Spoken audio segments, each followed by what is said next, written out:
Hello' everyone, আপোনালোকক আটাইকে আন্তৰিক স্বাগতম জনাইছোঁ। মই ৰূপম ত্ৰিশান আৰু আপোনালোকে চাই আছে মোৰ ইউটিউব চেনেল অংকুৰণ লাইভ। আজিৰ ভিডিঅ'ত আলোচনা কৰিবলৈ গৈ আছোঁ ITIৰ ফালৰ পৰা অহা এডমিশ্যন নটিছখন, আৰু এই নটিছখনত কি কি বিষয়বস্তু অন্তৰ্ভুক্ত কৰা হৈছে আমি ডিটেইলছ আলোচনা কৰিম এই ভিডিঅ'ৰ যোগেদি। আমি আমাৰ নটিছখনৰ মাজলৈ গৈছোঁ।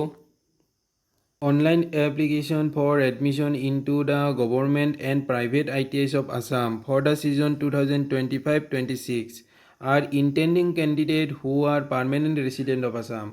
যিসকল কেণ্ডিডেট অসমৰ পৰা বিলং কৰে আৰু তেওঁলোকে এডমিশ্যন ল'ব বিচাৰি আছিল গভৰ্ণমেণ্ট অথবা প্ৰাইভেট ITIত, তেওঁলোকৰ বাবে অনলাইন এপ্লিকেশ্যনৰ ৰেজিষ্ট্ৰেশ্যন পৰ্টেল মুকলি কৰি দিছে। আৰু এই অনলাইন তেওঁলোকে কৰিব পাৰিব অহা 22 মে'ৰ পৰা 10 জুনলৈকে।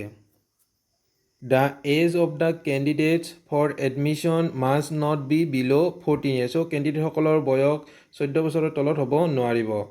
Candidates are advised to bring one copy of their registration detail print out from the portal along with their original copy of all documents at the time of reporting for their document verification at the nearest government ITI.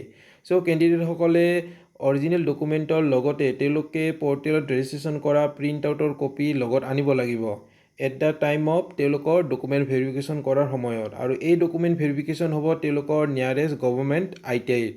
Candidates should note that after successful verification they may fill their choice of trades and ITIs according to their preference to enable them to participate in the allotment process. So কেণ্ডিডেটসকলৰ successful document ভেৰিফিকেশ্যনৰ পিছত তেওঁলোকে ITIৰ কোনটো বিভাগত admission ল'ব সেইটো তেওঁলোকক প্ৰিফাৰেঞ্চত দি দিব লাগিব, আৰু সেইমতে ITI তেওঁলোকৰ প্ৰচেছটো এলটমেণ্ট কৰিব।